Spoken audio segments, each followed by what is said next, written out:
Investment risk అనేది market ఒడిదుడుకులకు లోబడి ఉంటుంది. ఇన్వెస్ట్ చేసే ముందు అందుకు సంబంధించిన వివరాలను క్షుణ్ణంగా తెలుసుకున్నాకే పెట్టుబడులు పెట్టండి. ఈ కార్యక్రమం నిపుణులు, అనుభవజ్ఞుల సూచనలు, సలహాల మేరకు మాత్రమే నడుస్తుంది. మీ పెట్టుబడులకు ఏబిఎన్ ఆంధ్రజ్యోతి ఎటువంటి బాధ్యత వహించదు.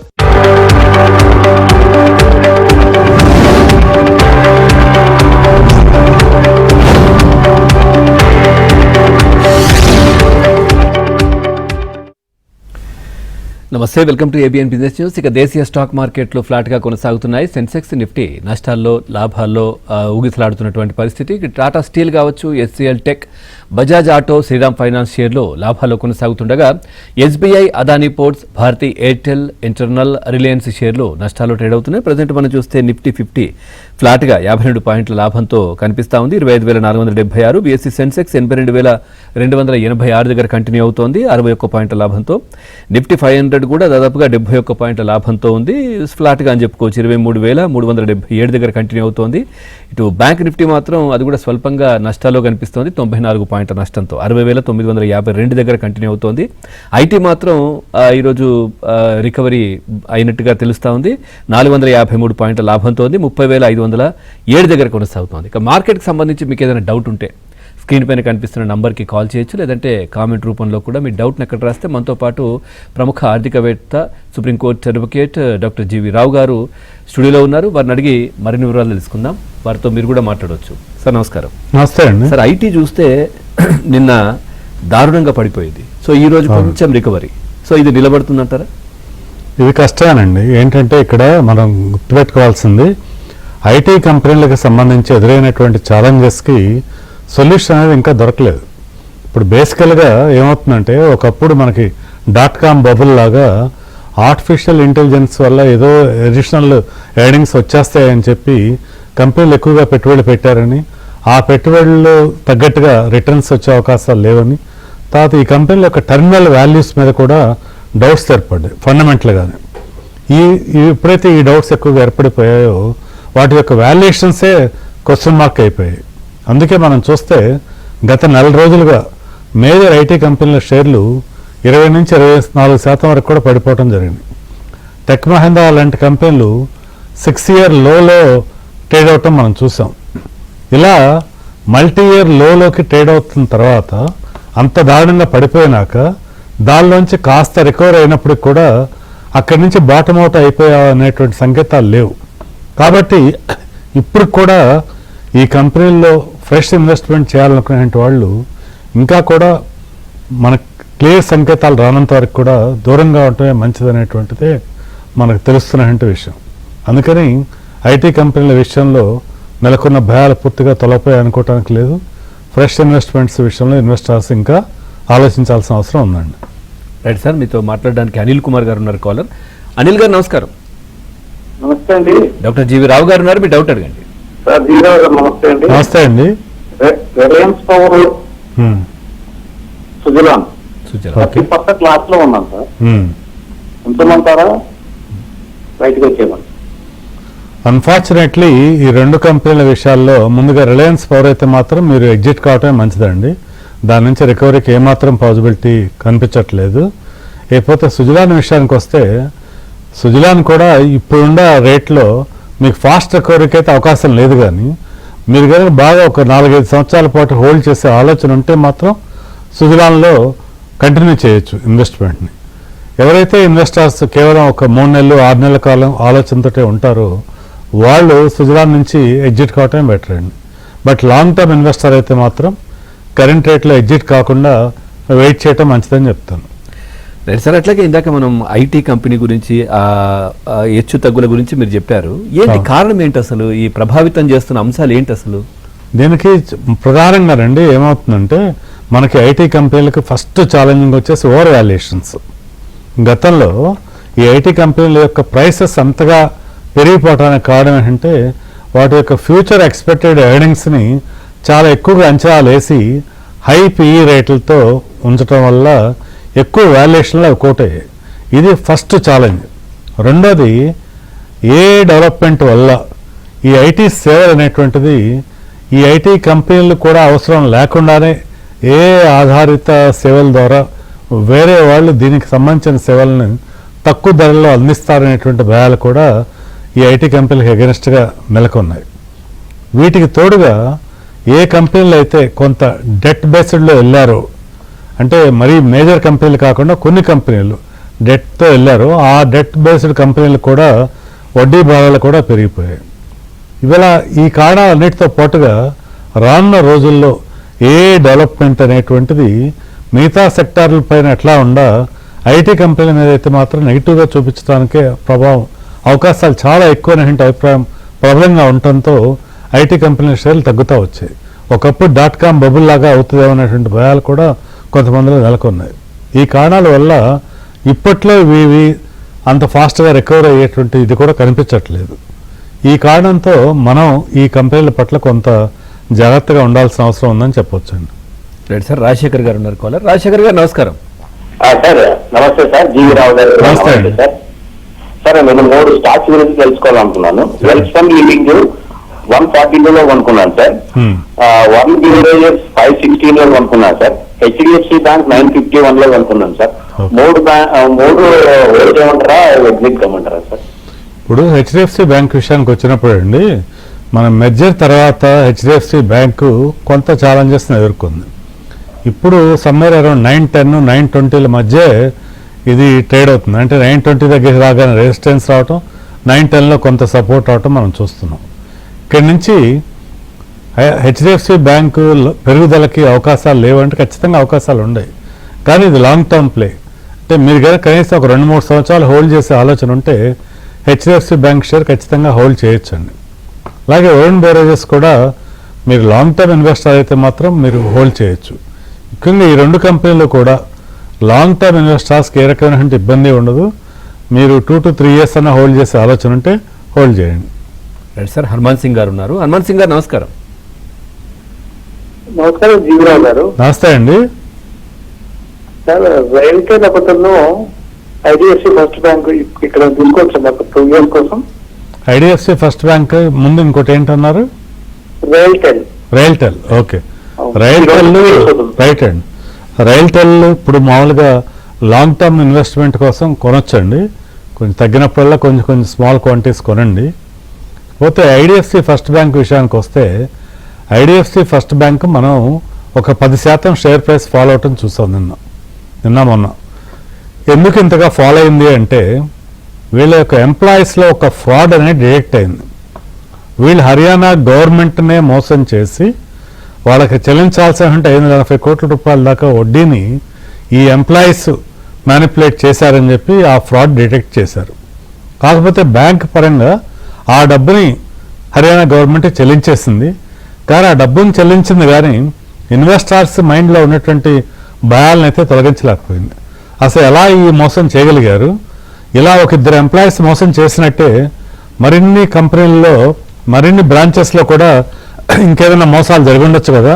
మీ యొక్క ఇంటర్నల్ కంట్రోల్ సిస్టంలో ఎన్నో లోపాలు లేకపోతే ఈ బ్యాంకులో ఒక ఎంప్లాయీ ఇంత భారీ మోసానికి ఎలా పాల్పడగలుగుతాడు అనేటువంటి ఫండమెంటల్ డౌట్స్ నెలకొన్నాయి. ఎప్పుడైతే బ్యాంకులో ఇటువంటి ఫండమెంటల్ డౌట్స్ నెలకొంటాయో అటువంటి బ్యాంకులో మనం డిపాజిట్ చేయడానికైనా లేకపోతే షేర్ హోల్డర్గా ఇన్వెస్ట్ చేయడానికైనా 10 సార్లు ఆలోచించాల్సిన అవసరం ఉంది.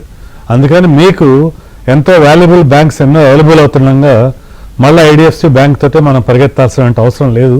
అందుకని చెప్పి నేనైతే ఈ యొక్క ఇష్యూ గురించి పూర్తిగా తేలకుండా మనకి బ్యాంక్ నుంచి సాటిస్ఫాక్టరీ ఎక్స్ప్లెనేషన్ కంప్లీట్గా రానంత వరకు దూరంగా ఉంటే మంచిదని చెప్తానండి.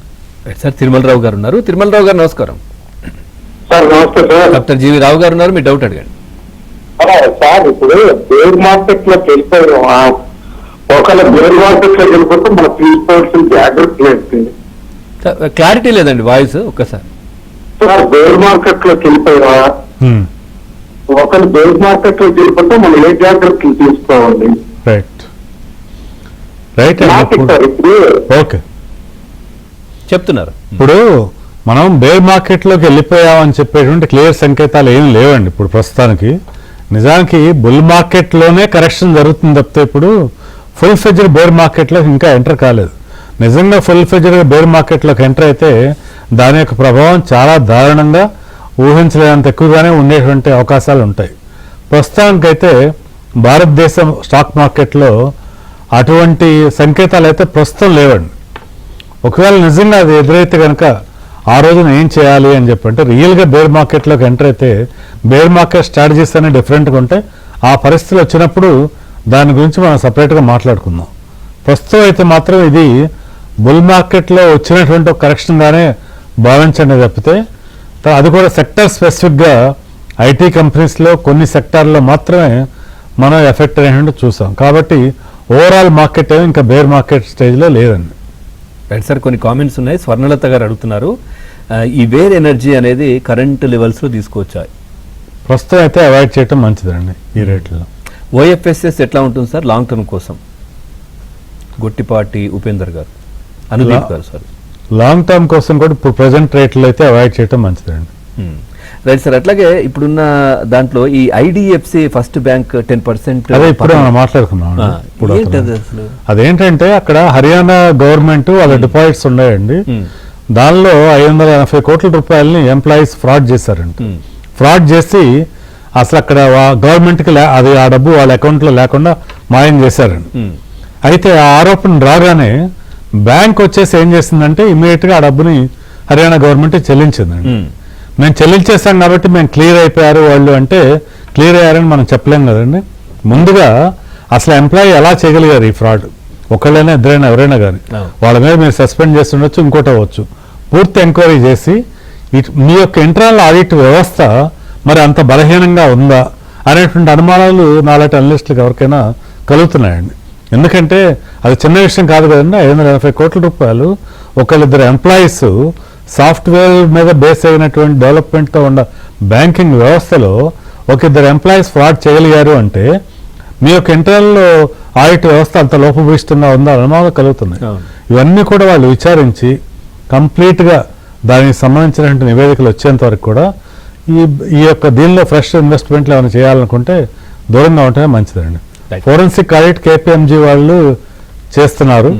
అవన్నీ కూడా రిపోర్ట్లో ప్రజెంట్ మార్కెట్లో అయితే కొంచెం ఫ్లాట్గా కనిపిస్తూ ఉన్నాయి. సో మనతో పాటు జీవిరావు గారు ఉన్నారు. సార్, కొన్ని డౌట్స్ అంటే ఇప్పుడు ఈ సోలార్ అనేది పతనం అవ్వడానికి కారణం ఏంటో సార్ ప్రధానంగా? ఇప్పుడు సోలార్ కంపెనీలు అన్నీ కూడా ఇవాళ మన భారతదేశ స్టాక్ మార్కెట్లో పతనానికి ఒక స్ట్రాంగ్ రీజన్ ఉందండి. అదేమైందంటే మనకి US ప్రెసిడెంట్ ట్రంప్ గారు ఒక ప్రకటన చేశారు.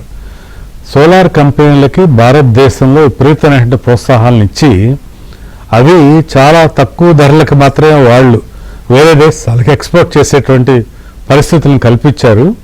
దీనివల్ల అన్ఫెయిర్ కాంపిటీషన్ అనేటువంటిది క్రియేట్ అయిపోయింది. అందుకని చెప్పి మేము కౌంటర్ వెయిలింగ్ డ్యూటీస్ 126% డ్యూటీస్ ఈ సోలార్ కంపెనీలకు సంబంధించిన ఎక్స్పోర్ట్స్ మీద విధిస్తామని చెప్పి అమెరికా అధ్యక్షుడు ప్రకటన చేశారు.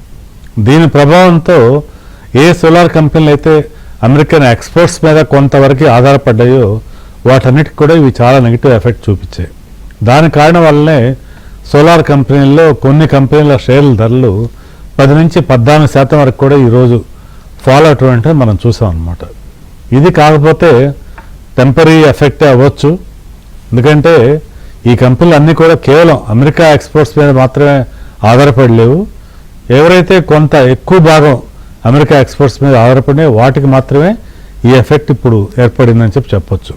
నిజానికి ఈ టారిఫ్ అనిశ్చితలు కూడా కంటిన్యూ అవుతున్నాయండి. అమెరికా సుప్రీంకోర్టు తీర్పు తర్వాత కూడా ఇప్పటికి కూడా అమెరికా అధ్యక్షుడు ఆ తీర్పు ఎలానా ఉండేవండి, నేను వేరే మార్గాల్లో మరికొన్ని టారిఫ్లు విధిస్తానని చెప్పటం ఇవన్నీ కూడా చూస్తుంటే మార్కెట్ యొక్క అనిశ్చిత పరిస్థితులు అనేటువంటిది కొనసాగేటువంటి అవకాశాలే ఎక్కువగా ఉన్నాయి. రైట్ సార్, కిషన్ గారు ఉన్నారు కాలర్. కిషన్ గారు నమస్కారం.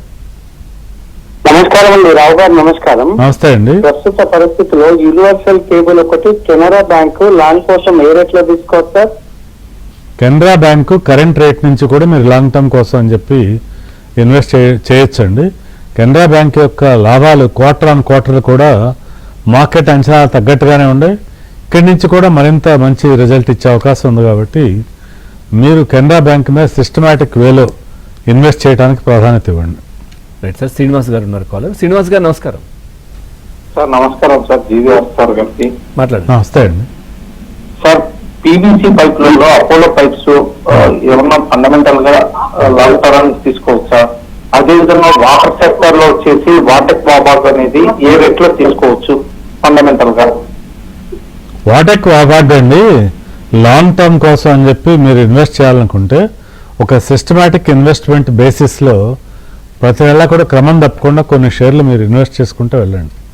లాంగ్ టర్మ్లో ఈ కంపెనీ మీకు మంచి ఫలితాలను ఇచ్చేటువంటి అవకాశం ఉందండి. రైట్ సార్, కొన్ని కామెంట్స్ ఉన్నాయి. సతీష్ కుమార్ గారు అడుగుతున్నారు, సుజలాన్, ఎన్ఎస్డిఎల్, సిడిఎస్ఎల్ 15 to 20% లాస్ట్లో ఉన్నారంట, ఎగ్జిటా హోల్డా? సిడిఎస్ఎల్ అండ్ ఎన్ఎస్డిఎల్ 100% హోల్డ్ చేయొచ్చండి. మీకు ఏ విధమైన ఇబ్బంది ఉండదు. 2 సంవత్సరాల్లోనే మీకు చాలా మంచి రిటర్న్ వచ్చేటువంటి అవకాశం ఉంది. సుజలాన్ విషయానికి వస్తే ఇప్పటికే మనం మాట్లాడుకున్న విధంగా కొంత రిస్క్ ఉందని దృష్టిలో ఉంచుకొని వెరీ లాంగ్ టర్మ్ కోసం 4-5 ఏళ్ళకైతే ఉంచండి, లేదంటే ఎగ్జిట్ కండి. సార్, సత్యనారాయణ మూర్తి గారు అడుగుతున్నారు, టాటా పవర్ లేదా అదానీ పవర్ లాంగ్ టర్మ్కి ఏది బాగుంటుంది? ఈ రెండిట్లో మీరు లాంగ్ టర్మ్ ఇన్వెస్ట్మెంట్ ఆలోచనతో Tata power any day better choice అండి. రైట్ సార్, నాగార్జున గారు ఉన్నారు కాలర్. నాగార్జున గారు నమస్కారం. సార్ రావు గారు good afternoon sir. Good afternoon అండి. సార్ నా దగ్గర జెన్సార్ టెక్నాలజీ 40% ప్రాఫిట్ లో ఉన్నాను. ఓకే. ఈ ఐటీ ప్రెజర్ ఉంది కదా, ఏమన్నా హోల్డ్ చేయమంటారా, ఎగ్జిట్ అవ్వమంటారా? అదొకటి. ప్లస్ ఐడిఎఫ్సి ఫస్ట్ బ్యాంక్ ఒక 40% ప్రాఫిట్ లో ఉన్నాను, ఇక్కడ 50లో కొన్నాను. అది ఎగ్జిట్ అయ్యి బ్యాంక్ ఆఫ్ మహారాష్ట్ర బై చేయొచ్చు సార్. రైట్ అండి. ముందుగా జెన్సార్ టెక్నాలజీ అయితే మీరు ప్రాఫిట్ బుక్ చేసుకోండి ఇప్పుడు కరెంట్ రేట్లో.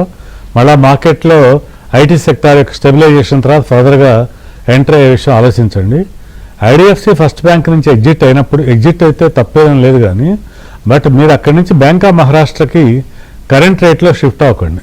Bank of Maharashtra in fact 40 rupees నుంచి ఆల్మోస్ట్ 70 రూపీస్ కూడా చాలా తక్కువ టైంలోనే మంచి రిటర్న్ చూపించడం జరిగింది.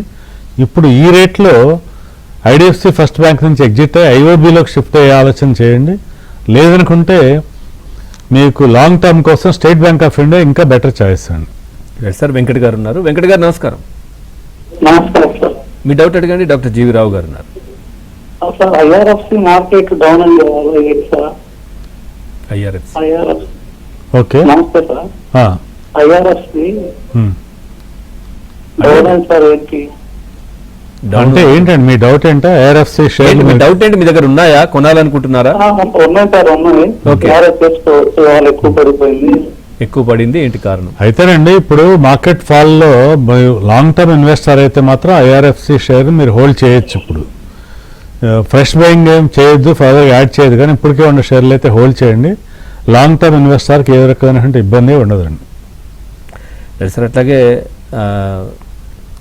హారతి గారు అడుగుతున్నారు, ఈ బిహెచ్ఎల్ 56 రూపీస్లో ఉన్నాయంట, can I hold are long term కోసం అని అడుగుతున్నారు. బిహెచ్ఎల్ లాంగ్ టర్మ్ కోసం డెఫినెట్గా హోల్డ్ చేయండి. ఈ సెక్టర్లో one of the best company అని చెప్పొచ్చండి. మీరు నిరభ్యంతరంగా హోల్డ్ చేయొచ్చు. సార్, అట్లాగే గత 2 సంవత్సరాలుగా ఈ మిడ్ అండ్ క్యాప్ స్మాల్ సంబంధించి ఈ మ్యూచువల్ ఫండ్స్లో రిటర్న్స్ చాలా తక్కువగా కనిపిస్తూ ఉన్నాయి. దేనికి అసలు కారణం ఏంటి? ఎట్లా? ముఖ్యంగా రండి, గత 18 నెలలుగా ఈ mid cap and small cap mutual funds muted returns కానీ నెగిటివ్ రిటర్న్స్ కానీ ఇచ్చాయి.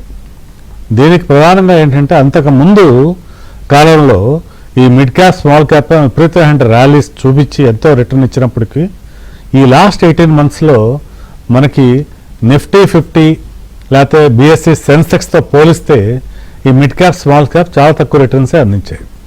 దీనికి ఆ కంపెనీల యొక్క వర్కింగ్ రిజల్ట్స్ కూడా ఆశాజనకంగా లేకపోవటం, తర్వాత కంపారిటివ్గా మనకి గోల్డ్ అండ్ సిల్వర్ ఇన్వెస్ట్మెంట్స్లో మంచి రిటర్న్స్, తర్వాత అలాగే లార్జ్ క్యాప్ ఫండ్స్లో బెటర్ రిటర్న్స్ రావడంతో ఇన్వెస్టర్స్ యొక్క ఫోకస్ కూడా అటువైపు మళ్ళిందండి. ఈ కారణాల వల్ల వీటిల్లో రిటర్న్స్ తక్కువ వచ్చాయి. అయితే మళ్ళీ రానున్నటువంటి ఒక 6 నెలల కాలానికి వీటిలో ఇన్వెస్ట్ చేస్తే ఎలా ఉంటుందని కూడా కొంతమంది ఇన్వెస్టర్స్ అడుగుతున్నారు. కానీ ఇప్పుడు కూడాను ఈ మిడ్ క్యాప్ స్మాల్ క్యాప్కి దూరంగా ఉంటూ లార్జ్ క్యాప్ మీద ఫోకస్ చేయటమే మంచిదండి. లార్జ్ క్యాప్లో కూడా ఈచ్ సెక్టార్లో 1-2 కంపెనీలు మాత్రం చూజ్ చేసుకుంటూ ఫోకస్ అయితే బెటర్ రిటర్న్కి అవకాశం ఉంటుంది. రైట్ సార్, సతీష్ గారు ఉన్నారు కాలర్. సతీష్ గారు నమస్కారం. నమస్తే సతీష్ గారు, చెప్పండి.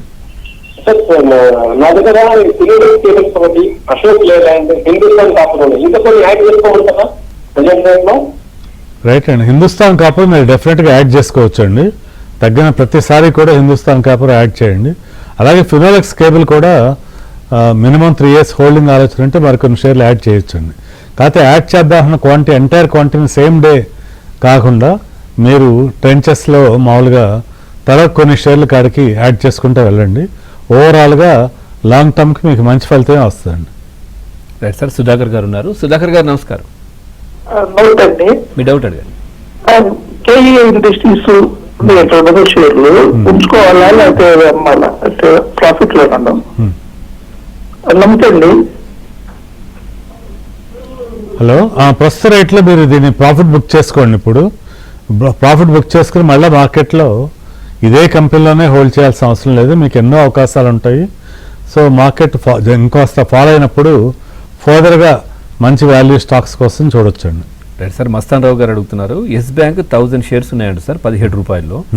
సో ఇది సేల్ చేసి ఐడిఎఫ్సి ఫస్ట్ బ్యాంక్ బై చేయొచ్చా లాంగ్ టర్మ్ కోసం? ఎస్ బ్యాంక్ని షేర్ చేయడంలో ఏ విధమైన ఇబ్బంది లేదు. ఐడిఎఫ్సి ఫస్ట్ బ్యాంక్ గురించి నా యొక్క వైఖరి అనేటువంటిది ఆల్రెడీ చూడటం జరిగింది. మీరు ఒకసారి చూడండి ప్రోగ్రామ్ మళ్ళీ. ఆర్వీఎన్ఎల్, ఐఆర్ఎఫ్సి, రైల్టెల్ నుండి దాని నుంచి 30% లాస్లో ఉన్నారంట. Hold are sale? వీటిలో రండి, మీరు ఆర్వీఎన్ఎల్ మీద మాత్రమే ఫోకస్ చేయండి. కమింగ్ 2-3 ఇయర్స్లో మీ యొక్క లాసెస్ రికవర్ అయ్యే అవకాశాలు ఎక్కువ ఉంటాయి. తర్వాత ఈ సిమెంట్స్ ఇంజనీరింగ్ ప్రాఫిట్లో ఉన్నారంట. సో ప్రాఫిట్ బుక్ చేయమంటారా? అయితే మీకు కనుక బాగా ఒక 2-3 సంవత్సరాలు హోల్డ్ చేసే ఆలోచన లేకపోతే ప్రజెంట్ ప్రాఫిట్ బుక్ చేసుకోవటమే బెటర్ అండి. రైట్ సార్, అనిత గారు ఉన్నారు కాలర్. అనిత గారు నమస్కారం. నమస్తే అండి. నమస్తే సార్. నమస్తే అమ్మ. నా దగ్గర ఐఆర్డిఏ షేర్స్ ఉన్నాయండి, 149 యావరేజ్ లో 400 షేర్స్. స్టిల్ హోల్డ్ చేయొచ్చా అండి, లేకపోతే యావరేజ్ చేసుకోవచ్చా అండి, ఎగ్జిట్ చేయాలా? అలాగే నా దగ్గర పారాదీప్ ముందు ఐఆర్ఈడిఏ విషయానికి వచ్చినప్పుడు అన్ఫార్చునేట్లీ స్టాక్ యొక్క పర్ఫార్మెన్స్ ఆశించిన స్థాయిలో లేదు. మీరు ఫర్దర్గా అయితే యాడ్ చేయకండి అమ్మా. ఏ కాస్త పెరిగినా కూడా ఆ పెరిగిన ప్రతిసారి కూడా దాని నుంచి ఎగ్జిట్ అయ్యే ప్రయత్నం చేయటమే మంచిదమ్మా. రైట్ సార్, మనం రెగ్యులర్గా మీరు ప్రతి షోలో కూడా మొదటి నుంచి కూడా చెప్తా ఉంటారు బంగారం పైన పెట్టుబడి పెట్టండి, 1 గ్రామైనా కొనండి నెలకు అని చెప్పేసి. ఇప్పుడు ఏ ప్రైస్ అయిందో మనం చూస్తా ఉన్నాం. ఇప్పుడు ఇంత రేటు పెరిగింది కదా సార్, ఇప్పుడు దీని మీద పెట్టుబడి తగ్గించి ఏదైనా ఈక్విటీ వైపు మళ్ళీ ఎట్లా ఉంటుంది? మీ ఆలోచన ఏంటి? ఇప్పుడు కూడా రండి, ఏ ఇన్వెస్టర్ అయినా తన యొక్క పోర్ట్ఫోలియోలో అన్నిటికీ స్థానం ఇవ్వాలి. దానిలో ఎంత పర్సంటేజ్ దేనికి ఇవ్వాలనేటువంటిది మారుతుంది తప్పితే అసలు పోర్ట్ఫోలియోలో గోల్డ్ స్థానం గోల్డ్దే, ఈక్విటీ స్థానం ఈక్విటీదే. అయితే ఎవరైనా కానీ కొంచెం ఎక్కువ క్వాంటిటీలో గోల్డ్ కొని ఉంటే, ఉదాహరణకి 50,000లోనో 60,000లోనో 10 గ్రాముల బంగారం కొన్నారనుకోండి, వాళ్ళు కొంత మొత్తాన్ని అంటే అందులో హాఫ్ అయినా కానీ సేల్ చేసి ఈక్విటీ లార్జ్ క్యాప్లో ఇప్పుడు ఇన్వెస్ట్ చేస్తే కమింగ్ 1 ఇయర్లో వాళ్ళకి రీజనబుల్ రిటర్న్ ఇవ్వడానికి అవకాశం ఉంటుందండి. కానీ పూర్తిగా జీరో మాత్రం చేయకూడదండి. గోల్డ్ కూడా మన యొక్క పోర్ట్ఫోలియోలో తప్పనిసరిగా గోల్డ్ స్థానం గోల్డ్కి ఇవ్వాల్సింది.